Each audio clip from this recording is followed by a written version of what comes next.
Hai semua, berjumpa lagi kita pada kali ini. Jom kita belajar sains.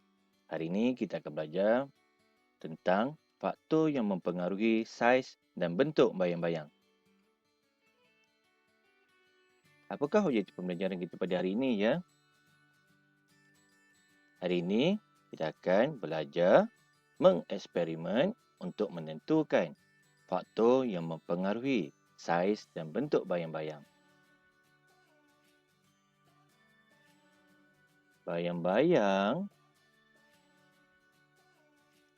Bayang-bayang adalah satu kawasan gelap yang terhasil apabila cahaya dihalang oleh objek.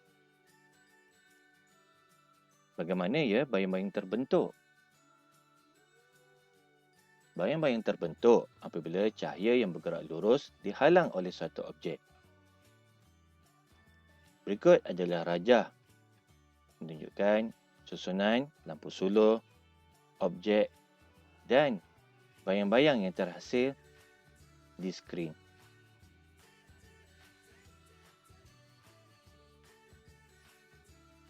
Apakah faktor yang mempengaruhi saiz bayang-bayang?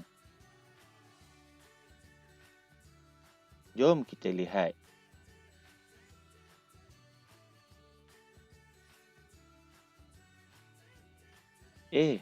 Besarnya saiz bayang-bayang ini.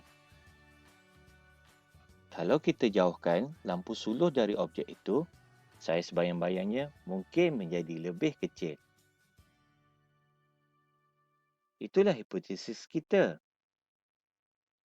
Jom, mari kita rancang dan jalankan eksperimen untuk menguji hipotesis ini. Sebelum itu, ada murid menyebut tentang hipotesis. Apa ya hipotesis? Hipotesis adalah satu penyataan umum tentang hubungan antara pemboleh ubah yang dipikirkan benar bagi menerangkan sesuatu perkara atau peristiwa, di mana penyataan ini boleh diuji untuk menentukan kesahihannya.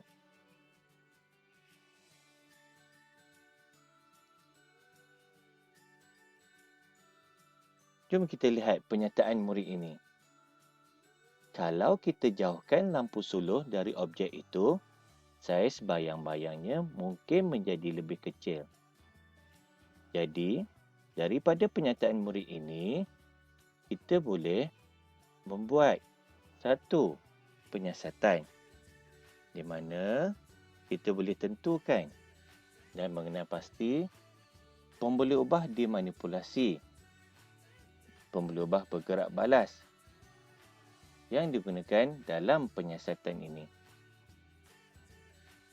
Sebagai contoh, sekiranya kita rujuk penyataan yang dibuat oleh murid ini, yang cikgu dah gariskan berwarna merah ini, iaitu jauhkan lampu suluh dari objek itu. Jadi, jarak lampu suluh daripada objek adalah merupakan maklumat pemboleh ubah dimanipulasi. Manakala, saiz bayang-bayang ini pula mungkin menjadi lebih kecil. Jadi, saiz bayang-bayang adalah maklumat pemboleh ubah bergerak balas. Cikgu, apakah yang dimaksudkan dengan pemboleh ubah dimalakan ini? Jadi, pemboleh ubah dimalakan ialah perkara yang perlu kita kawal supaya ia tidak mengganggu hasil penyiasatan. Jadi, dalam penyiasatan ini, antara pemboleh ubah yang dimalakan adalah jarak objek dengan skrin dan saiz objek. Berdasarkan pemboleh ubah manipulasi dan pemboleh ubah bergerak balas yang telah kita kenal pasti, maka kita boleh menghasilkan satu penyataan hipotesis, iaitu semakin bertambah jarak lampu suluh daripada objek, semakin berkurang saiz bayang-bayang. Murid-murid boleh tengok contoh rajah susunan alatan dan bahan yang akan digunakan dalam penyiasatan ini.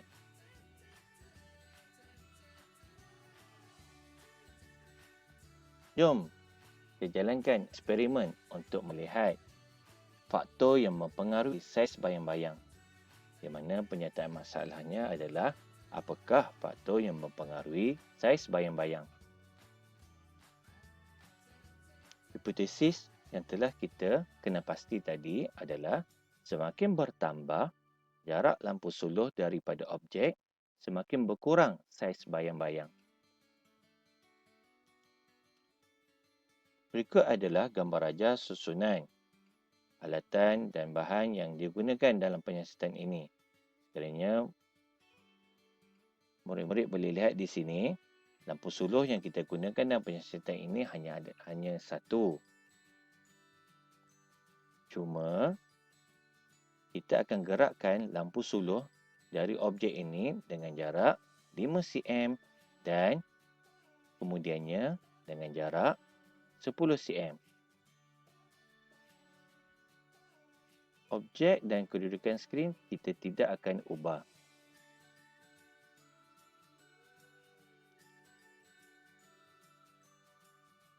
Kita perlu juga sediakan jadual untuk merekodkan keputusan penyiasatan. Berikut adalah contoh jadual yang boleh dibuat. Jom kita lihat eksperimen saiz bayang-bayang.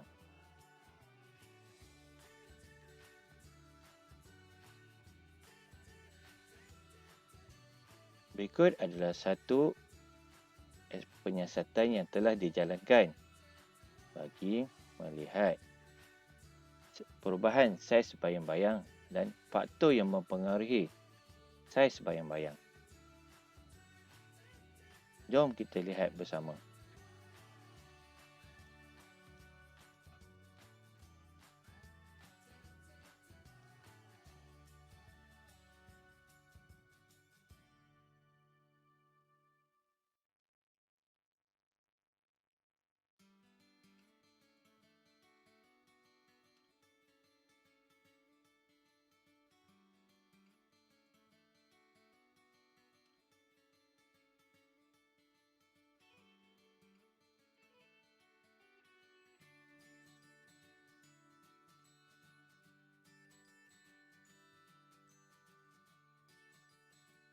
Dapat ya, murid-murid?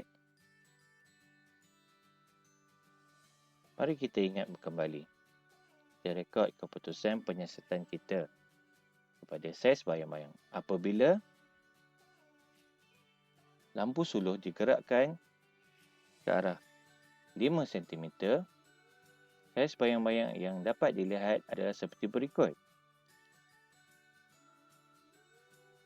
Lihat saiz bayang-bayang yang berada di atas skrin. Manakala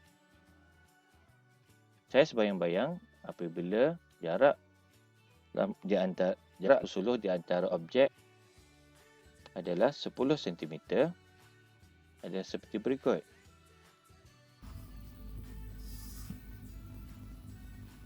Murid-murid boleh lihat saiz bayang-bayang yang terbentuk di atas skrin pada jarak 5 cm dan 10 cm. Kan?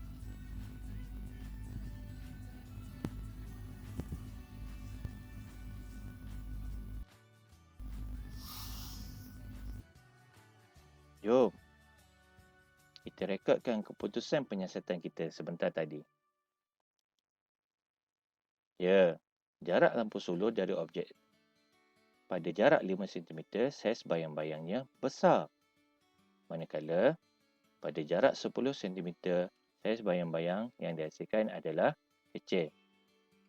Jadi, kesimpulan penyiasatan ini adalah semakin bertambah jarak lampu suluh daripada objek, semakin berkurang saiz bayang-bayang. Ini membuktikan bahawa hipotesis kita diterima.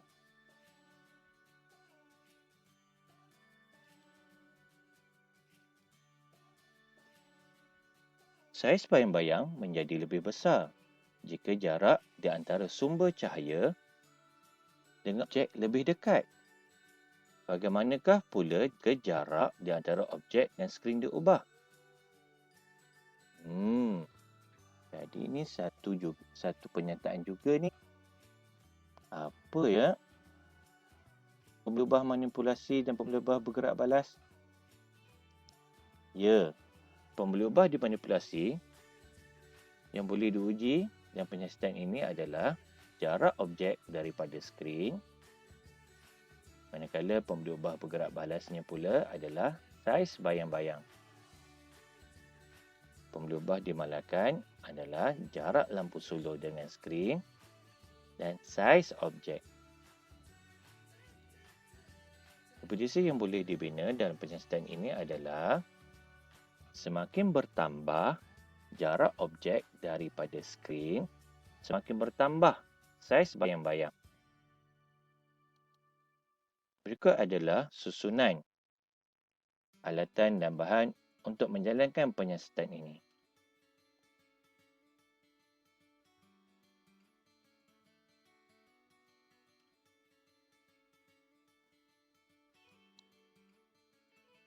Jom kita lihat penyiasatan yang telah dijalankan.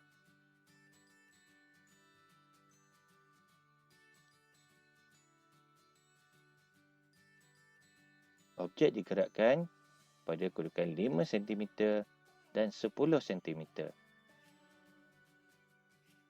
Lihat perubahan saiz bayang-bayang.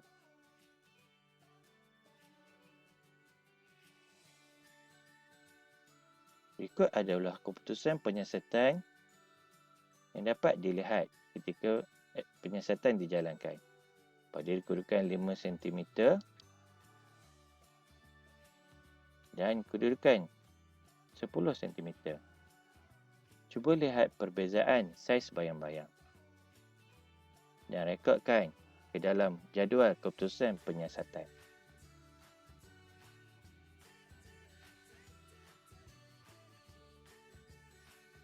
Berdasarkan hasil penyiasatan ini dapat dilihat apabila kedudukan objek pada 5 cm daripada skrin, saiz bayang-bayang terbentuk adalah kecil. Manakala apabila objek berada jarak lebih jauh, iaitu 10 cm daripada skrin, saiz bayang-bayangnya bertambah menjadi lebih besar.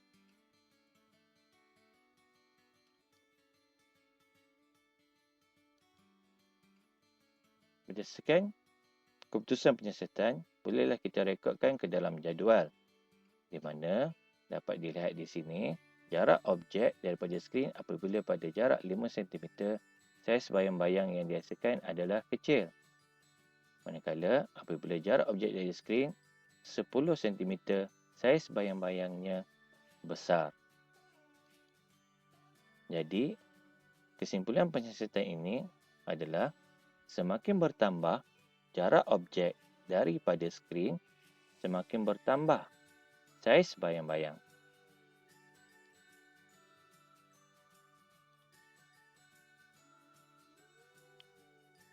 Jom kita sambung pelajaran kita. Seterusnya berkenaan dengan apakah faktor yang mempengaruhi bentuk bayang-bayang. Jom kita lihat kisah perbualan antara murid. Saya lihat bayang-bayang berbentuk bulatan. Saya pula lihat bayang-bayang berbentuk segi empat. Cuba murid-murid lihat, kenapa ada perbezaan bentuk bayang-bayang yang terhasil? Sedangkan objek yang digunakan adalah sama. Oh, mungkin kedudukan lampu, iaitu kedudukan sumber cahaya yang menjadikan bentuk bayang-bayang itu berbeza. Cuba kita lihat rajah yang ditunjukkan di bawah. Pada kedudukan sumber cahaya, di bahagian kiri, bentuk bayang-bayang yang terhasil adalah tidak sama. berbanding dengan sumber cahaya daripada sebelah kanan.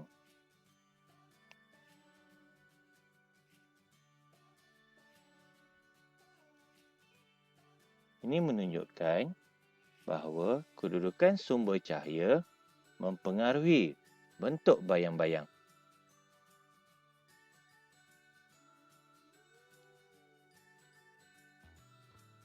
Selain kedudukan lampu yang berbeza, bagaimanakah kita boleh mengubah bentuk bayang-bayang? Oh, kita mungkin boleh mengubah orientasi objek tersebut. Saya fikir, jika orientasi objek berubah, bentuk bayang-bayang juga akan berubah. Jom kita lihat.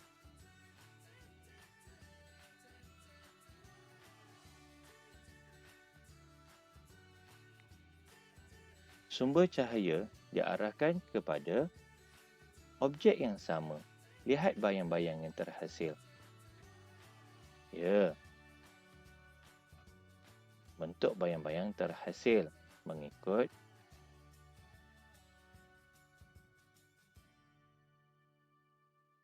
orientasi objek. Mari kita lihat gambar yang kedua.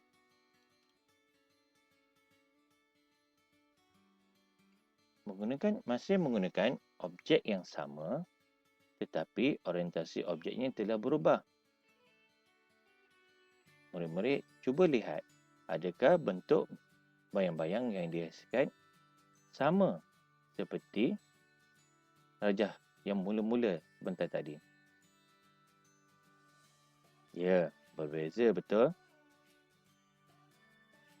Mari kita lihat gambar yang ketiga.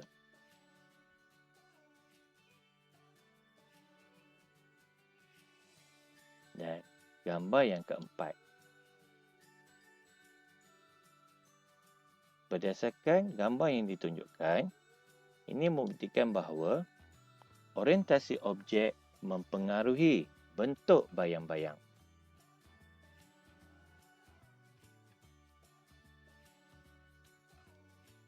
Jom kita ingat kembali. Faktor yang mempengaruhi saiz bayang-bayang adalah jarak di antara objek dengan sumber cahaya, di mana semakin bertambah jarak di antara objek dengan sumber cahaya, semakin berkurang saiz bayang-bayang. Yang kedua, jarak di antara objek dengan skrin, di mana semakin bertambah jarak di antara objek dengan skrin, semakin bertambah saiz bayang-bayang.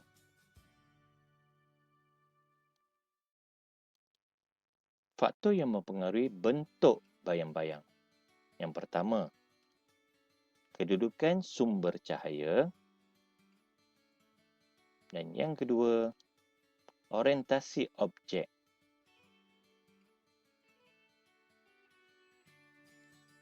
Tahniah, hari ini kita sudah belajar berkenaan dengan faktor yang mempengaruhi saiz dan bentuk bayang-bayang. Jumpa lagi. Bye.